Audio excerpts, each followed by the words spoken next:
And we back, and we back. Yeah. Hey, this ain't no intro. This is the intro. Yeah, this is the intro. This is the intro.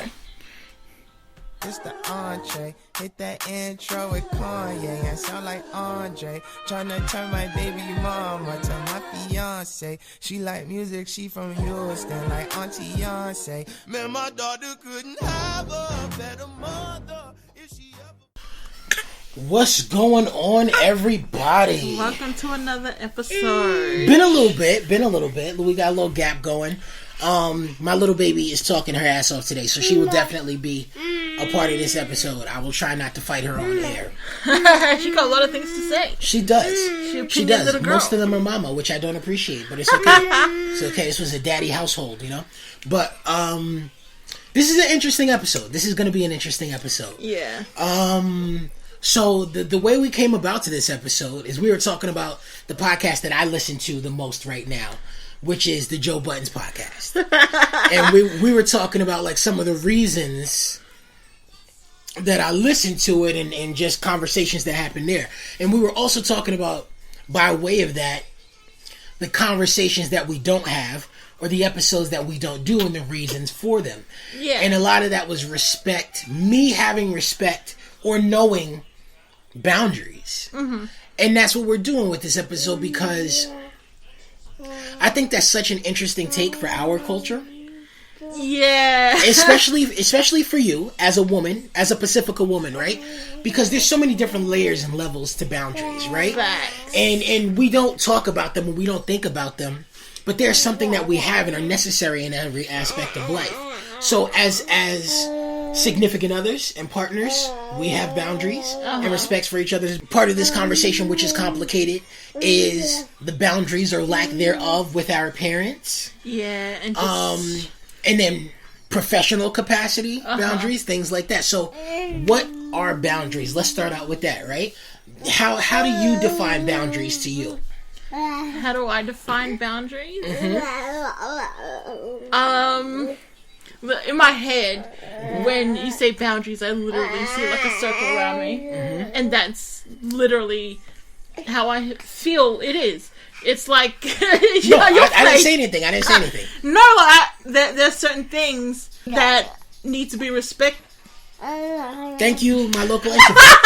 Okay, that poly girl laugh. Okay, so for me, boundaries are mental, emotional, and often physical as well. Standards that we set for ourselves and to define what is and is not acceptable in terms of interaction with others. That's exactly what I said. I think, Jesus. Anyway, and I think a lot of the times the issue that we have in terms of boundaries is that we don't vocalize these the way we need to, right? Yeah. Because here's another thing that started this conversation. There was a tweet on Twitter, I don't remember what it was about, but I remember my response to it, and my response was this. When I was 18, I was told cheating is doing anything that you wouldn't want the other person or your significant other to do. But at 34, I say it's most important to know yourself and know your partner. Because what I've learned with time is what's okay and acceptable to one person is not the same for another. Could be completely unacceptable to another person. And so something that wasn't a big deal to you could really be hurtful to someone else. And that got a lot of traction. But that is very much a boundaries conversation. And so these are things that we need. So for me, there's some things that are just like unsaid boundaries no exist. Go ahead, speak on those. Speak to those. What do you think are things that are unsaid boundaries that should just be known, right? Like, give us some examples. Well, physical boundaries in terms of consent and stuff like that. Those should, and we always have the conversation about should, but those should be known in terms of. Go ahead. What are some other examples? That's what physical is one. Some other examples. That's all I can think of. Okay, so here's my counterpoint in view, right? I don't, within reason, I don't believe. I think it's. Well, I'm not going to say it's stupid, but I think it's very unhealthy to assume that anyone is going to know your boundaries and what's acceptable for you and what's not, right? I think a part of that conversation is very much cultural, but even beyond that, right? So something that we were talking in the episode that we may still do was toxicity, right? And so the thing that I say about toxicity all the time, and I've said for years, is if you grow up in something every day and spend your entire life around it, it's not toxicity to you, it's normal. So what's normal and acceptable to one person is not going to be normal and acceptable to another. So you can't assume that a person knows your boundaries, even if to you it's a no-brainer. Something that I had to learn. I have 7 sisters, right? And the majority of people in my life are female. And even in that, there's a large amount of people who are close to me who are members of the LGBTQ community. And it wasn't until I was an adult, and I say my late 20s, early 30s, that I finally learned to understand physical boundaries. Because I didn't. That's just not... So, I grew up very palangi. And that's the reality. I grew up very palangi. And all of my friends for a long time were palangi. We've had this conversation. I didn't know that I wasn't palangi. So something that I used to do when I was young with my female friends, which was just a matter of love and affection for us, is they would chill out and I would play with their hair. And we're in a group meeting or a group setting. We're just having a conversation for ages. And we sit there like a good 30 minutes and I'm just playing with their hair. And they're, are like massaging scalps and shit. That is completely unacceptable in our culture. And especially if it's a race thing and you're walking up and touching and playing with someone, that shit is super rude and disrespectful. Yeah. But again, for me, growing up palangi, that was love. Yeah. So you can't, and even I'll take it even a step further. Well, in what I kind of meant was in terms of cultural, in terms of the Pacifica culture, there's some things that when you grow up Pacifica, it's just innately known. Right, but because that's our platform, we're on a bigger stage. I know. So we can't, we can, it's important that we speak to that. You're right, so but I feel like even in Spanish communities, Spanish families, there's some things when you grow up in that community are innately just a given. It's not verbally said that this is something that you can't do or this is something that you should do. It's just something that is known. That's a more complicated conversation, right? Because something that's known in all of our communities, right, especially minority communities, is that a vast majority of our men, especially as they become older, are sexual predators. But the responsibility for that is always put on children. So we tell our women and our girl children, why are you wearing those clothes? Why are those shorts so short? Why do you have on that shirt? There are men around. Put some clothes on. But why the fuck are the men in your house and in your family looking at your children that way? But that's what I meant in the very beginning when I said these are certain things that I shouldn't have to vocalize. You as the male should know. But this is deeper than just a male-female conversation. But we're talking boundaries in general. So you're saying, but that's what you were trying to say. Yeah, that's good, what I was. Because, well, I'm happy that this drew that out. Because you said nothing close to that and implied none of those deeper aspects of it. So thank you for sharing and clarifying for us. But it even took me a long time to understand. So my love language is hugs. I honestly believe myself to be one of the best huggers out there, like globally. You know what I mean? But that's because that's my love language. So because, and here's the thing, right? So my biological mother never gave that to me. That's not her thing. That's not who she was. Not only because that's not her language. We've had this discussion before. She's a very hard woman from a hard place. emotions are not really something so she wasn't a hugger, and she very much didn't enjoy my constant need and desire for hugs. So that's not innately what I come from, but I still ended up finding and growing up with people, and my mommy hugs me anytime I want.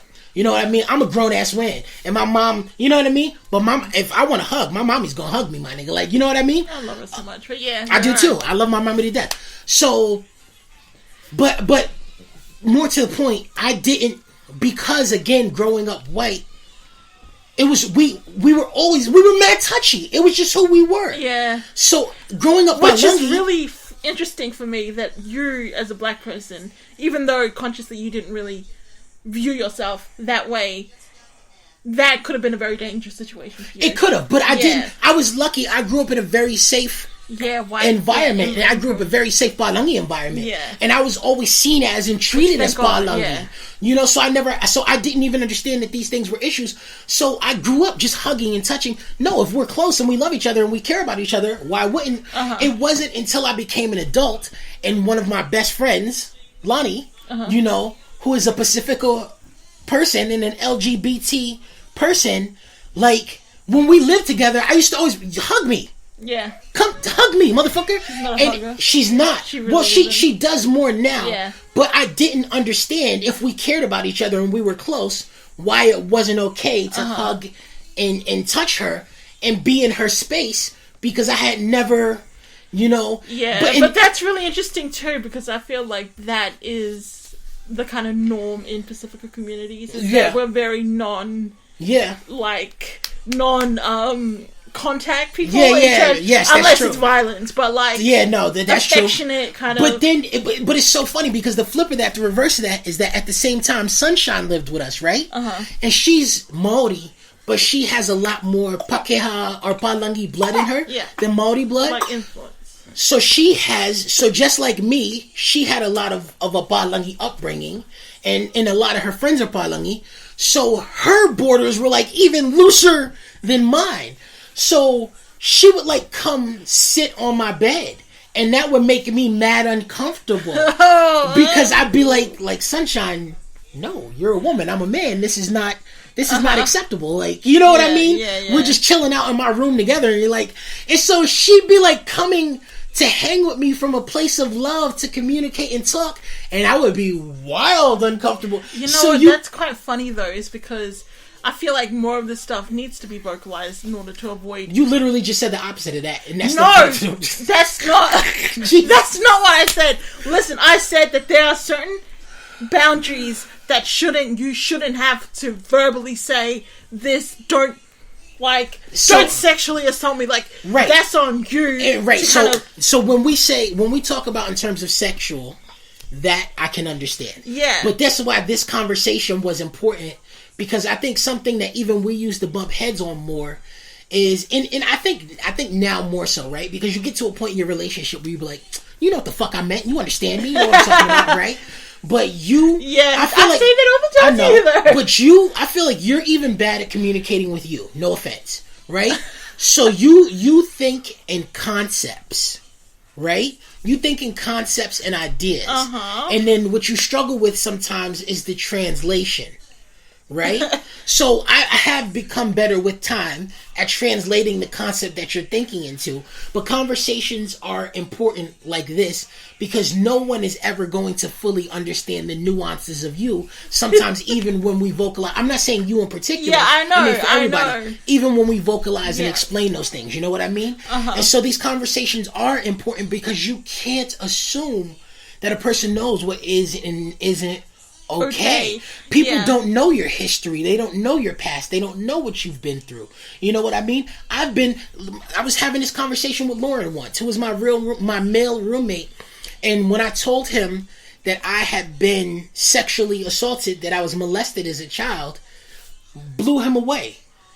And the reason it blew him away is he said, your personality does not speak to that at all. And I'm very fortunate, because there are a lot of people who, when it happens to them at a young age, they turn out very different. Yeah. Either they physical interacting with people, period, for them becomes non-existent, or they move in the sexual predator direction of what's happened to them, and I'm neither of those things, fortunately, and But it could have even, So for him, that was a shocker. So not knowing that about me, like another conversation we just had, I forget that I have PTSD all the time. So if I don't even remember that I have things that trigger me, how is somebody else supposed to know that if I don't vocalize that? Yeah. And that's another part of that conversation, right? Mental health. And mental health is a very hard conversation to have when it comes to... So mental health and boundaries is super complicated and rough, right? Because you're doing a dance with yourself. Yeah. How How much am I comfortable with sharing? Then thinking about the other person, how much are they okay with hearing? You know, is there going to be a stigma? Are they going to think of me differently? How do I express these things and ask them not to share this with other people? Because something that's important with me and information, and so a boundary that my twin had to learn. This is something Charmaine and I had to learn, right? And something Patrice had to learn. I'm okay with sharing with people. What I do not find acceptable is someone I've shared with informing someone else about me or my business or my information. Facts. So for Charmaine, it was a point of pride. This is what my brother does. My brother works here. My brother does this. It was never to be gossipy. She was just being proud of me. Yeah. But I wasn't comfortable with that. And she learned that, so she limited the information. For Patrice, it's completely different. Just like Kafa, right? Their generation, all they do is gossip, right? In Spanish, we call it bochinche, or to be a bochinchera, right? Like they talk a lot. You know what I mean? In Samoan, we call it faikalo. Right? And they don't think anything of it. Even if they don't enjoy it being done, they do it. It's second nature to them, especially about their children and their families. Because you're my child. What do you mean I don't have the right? So yeah. And this is a great lead into the next part of the conversation, right? And this is one that hits and applies to you super heavy as well. So for me, talking again about Patrice, one of my boundaries, very important for me as an adult, became information sharing. Who knows what? Why they know it? How did they find it out? If you didn't find out from me and I didn't tell you directly, then I have a problem with whoever informed you.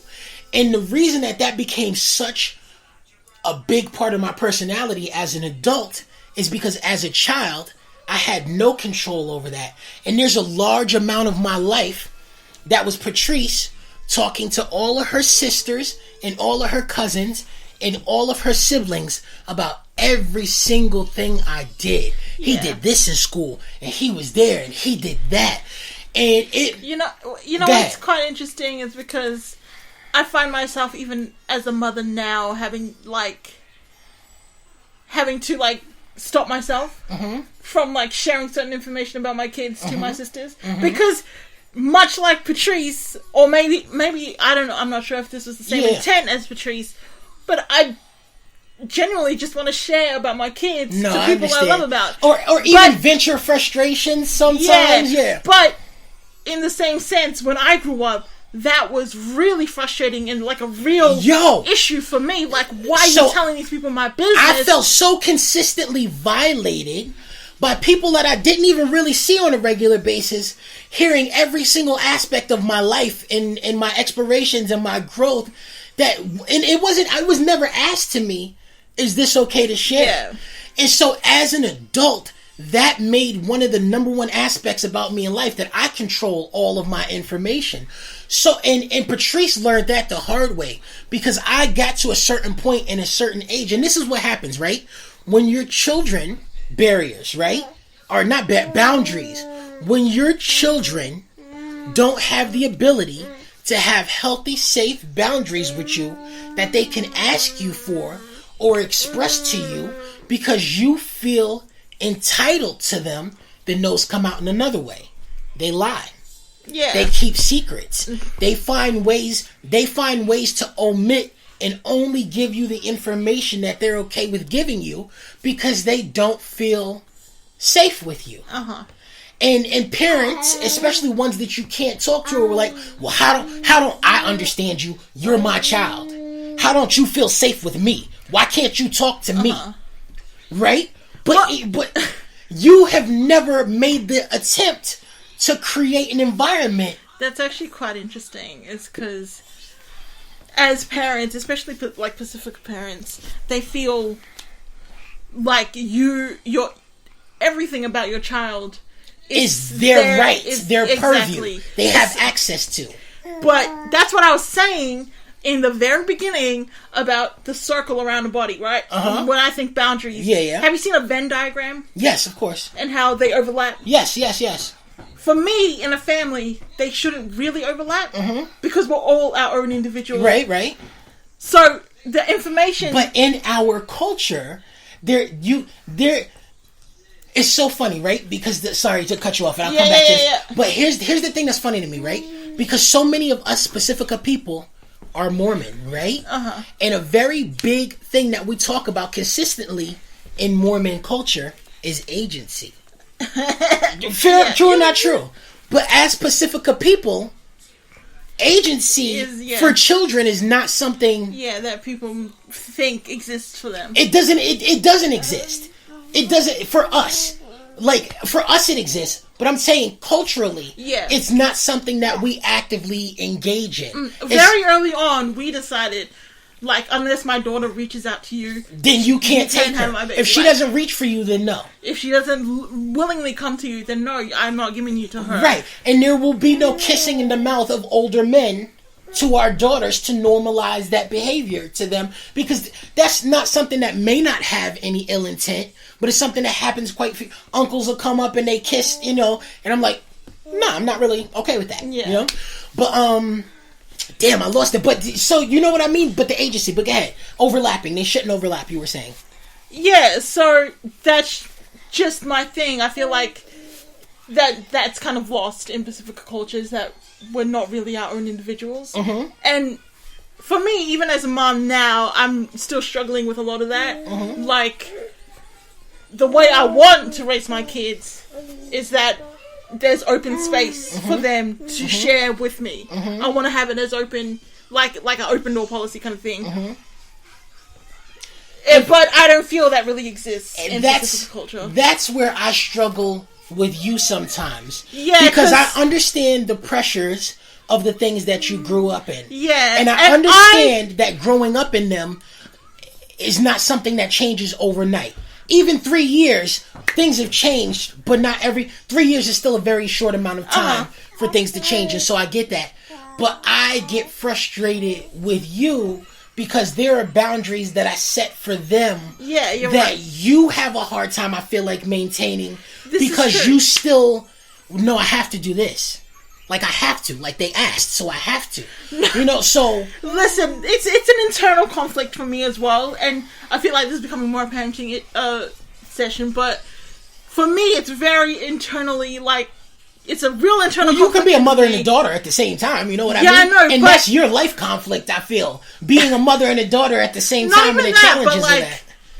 How do I, like, draw the line and remain that boundary with my kids in terms of me being their friend and me being their mom? Oh, I don't worry about that at all. But I worry about that I know you do. for my kids. It's like, and even now I'm starting to see, like, do they really respect me? Like, is that like, but they love me. They share things with me. They like have that real friendship bond. But we've talked about this before. That.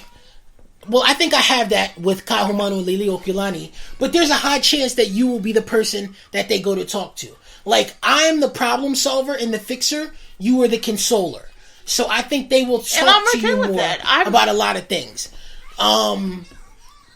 So even if they don't necessarily respect your ability to enforce, you guys do have a love bond and connection, which I think is important. And the thing that you have to learn to accept about that is you can be the lamb or you can be the knife, but you can't be both. And I think that's what a lot of people struggle with. They want to be all of these things and both of these things to their kids. I want to be both. But you can't. And that's the reality of the situation. No, but I feel like if they understand the boundaries between me as a mom and then me as your friend, and they kind of know. I'm going to tell you something. So on that note, I'll tell you something that I heard when I was young and didn't understand until much later in life. you can't serve two masters. And that's biblical. That's biblical, Do yeah. you understand what I mean when I say that? A little bit. So you can't serve two masters. Why? Because at some point, there's always going to be a conflict of interest. You have to be more loyal to one thing, even if you don't want to think of it that way.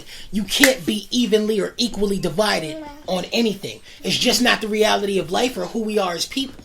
So the more you strive for that, the more suffering you are going to initiate for yourself, because you are going to have those conflicts. Those conflicts are hard anyway, where you have to choose between being a mom and being a friend. But because you are so torn between both, and you're so deeply tied into your emotional investments, those already hard struggles are going to be even harder for you. But I don't know why I see them as both. I feel like they should be all in one. Do you know what I mean? I get you, but that's... why they're separate for me. Why can't they just be... because that's not the way life one. works. But anyway. But I think this was a very good portion of that. So we've touched on, family and boundaries, right? And I think tying back into the family thing, and less it's a parent thing, that's a very complicated, difficult conversation to have, especially when it comes to siblings or cousins or things like that, even aunts, because... So the conversation that I have all the time, family and relatives are not the same thing to me, one. But when you discuss relatives, I think people who share blood with you feel entitled to a lot of things that pertain to you. Like we talk about how your aunt used to come get you guys to clean the church. Yeah. And you guys would be like, she has kids. Why do we? But...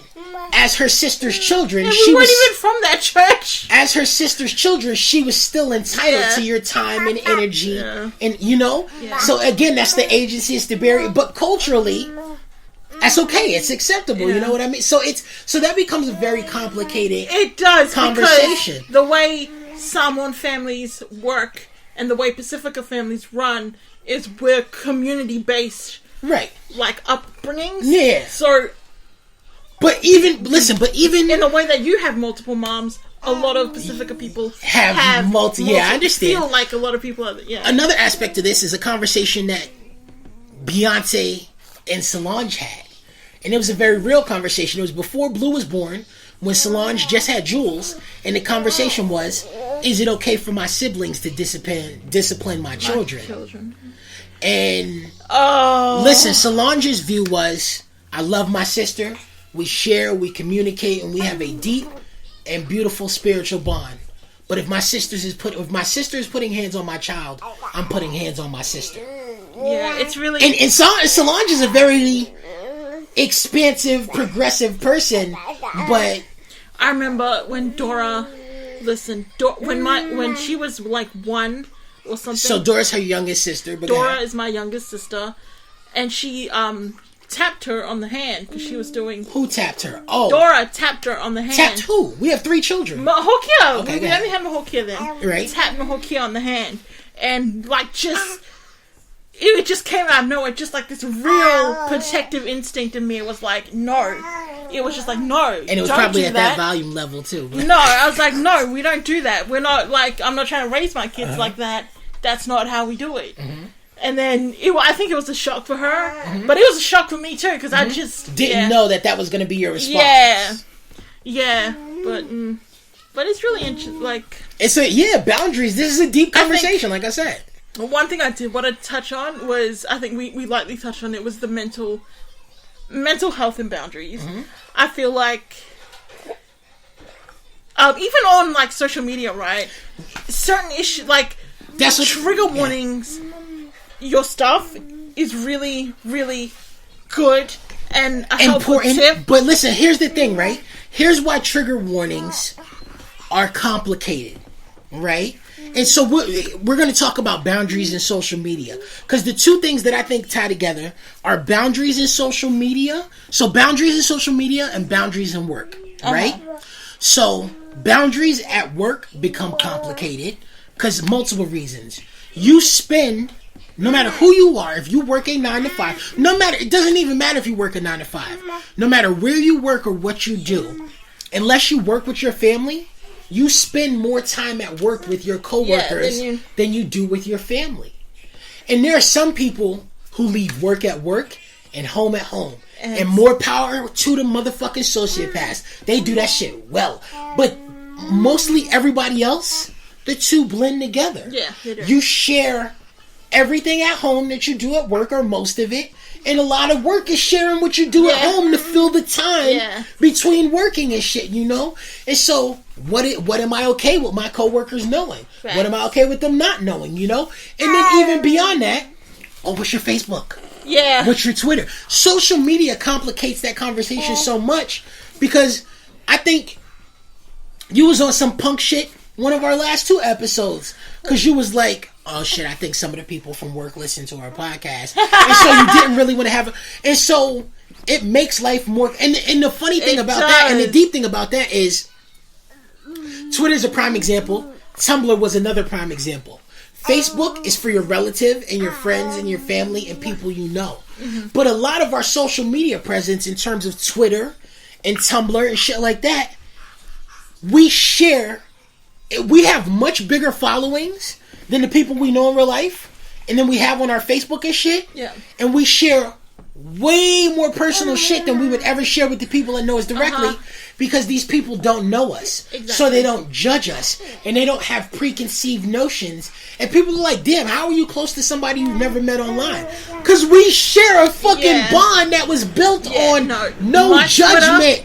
And my Twitter is strictly like, I think only one family member follows me on Twitter. I've blocked everyone else. So that complicates this conversation, because a lot of people, nobody that I knew in personal life followed me or had access to my Tumblr, because the shit that I shared and went through on Tumblr was not for them. Yeah. And I think for our generation, social media has become about emotional freedom and mental freedom and the ability to express things that people in your life don't get. I fight with Patrice at least once to twice a week about the things that I post on Facebook, and I don't even really post on Facebook that much, because for her, what do people think of what he says, and how do I feel about what they think, and I don't give a fuck about any of that. But for her, that's a concern. Yeah. And so even though she doesn't mean anything by it, this is why I don't allow you on my spaces. Yeah. I don't fuck with Facebook. I'll be on Twitter heavy. You know, and even then I'll delete some tweets. I'll be like, no, I'm not okay with people understanding this about me. I was just having a conversation with Afrotine. Yeah? You know what I'm talking about? Afrotine, yeah. And she's got her own podcast. She does. Shouts to her, and we'll get the name and the information and share it. Afrotine is the name of the true. Holler. Check that out. She has a lot of important conversations to our culture. As a black Samoan woman. Yes. She does. Facts. Which hits home very personally for us. So to our new listener who is black and Samoan and was thankful for the conversations that we have, I encourage you, my oos, to check out her podcast. We got a lot of dope podcasting going on in our community. But she and I were having a conversation because she posted a thread about the proper way to address black Samoans, but I don't even remember the conversation. To not say me uli, but instead say uli tangata uli, correct, or say tama uli, or say tene uli. So she posted a thread because her cousin in Samoa said, "Listen, you do great, amazing work." And you provide a lot of good examples, and you do so much for our people in our community. Imagine how much more you could get done if you weren't so outspoken. and if you were a bit quieter and softer about the things that you said, you could go so much farther in our community. Really? And I went off. I retweeted it and I wilded out, because that is a very personal subject for me that I still have a lot of anger and animosity and rage in my heart over. And then I deleted the tweet. And she hit me up and she was like, why did you delete those tweets? And I told her why. Because for me, it was but she was like, I get that and I respect that, but your view and your anger are important to the conversation. Yeah. And people need to understand what you were saying and where you were coming from. You know what's as funny well. is that there's so many. Is the word juxtaposition? There's so many contrasts in Samoan culture that really is hard to navigate. If one being Samoan and then two coming from the outside in. But even being like full Samoan, we talk about Lonnie Went Young all the time. She is a Samoan woman from Samoa, born into Samoan culture, right? All of the things that our polyculture defines as being a true Samoan, she is. She gets fucking death threats on a regular basis for being a woman who shares her view and is honest about the culture. Which is what I was trying to say is that sorry, Samoan culture, it's like one is not be prideful. Be humble. Humility is a good quality to have. But then we have the other side of the conversation where everyone's like, our parents are boasting about what their kids have done and this is how we do in Samoan culture, and and I'm just like, it's really hard for kids to navigate those spaces. Listen, and I feel like Stylebender, I don't remember I'm not good at his real name, but Stylebender is Israel, right? That's very much a part of Kiwi culture and New Zealand culture, and he was speaking on that, but Pacifica culture as well. Tall Poppy syndrome, how you can be humble and still be proud of yourself, but people don't like you being too proud or too big or knowing who you are, having self-confidence. Because it plays on their insecurities. Right, and so they tear you down for believing in yourself and being confident in yourself and try and make it seem like you're a piece of shit. And I tell people all the time, because that's another reason this conversation enrages me, because I have massive amounts of respect. I'm super humble. I'm so different. I love my seniors. I love my elders. I have no issue bowing my head, but I give respect to people who are worthy of respect and have earned that respect and who are people of good nature and good character.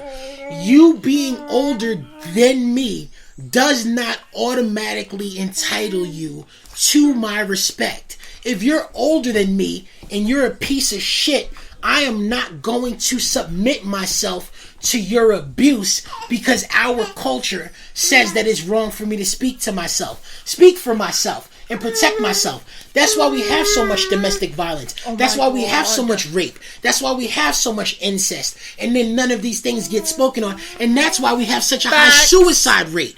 Because all of these things happen and none of them are allowed to be spoken on because elders come first. So my elder was and we've been having this conversation for years. In Pacifica culture and a lot of our Pacifica culture, it is disrespectful to not allow yourself to be disrespected by your elders. Yeah. You know what's funny is I just read an article in the Dominion Post. So that's the Wellington one. A Samoan man has just been charged and gone to court for he took a Samoan woman from Samoa. Like a few of them, brought them over with the promise of a good life.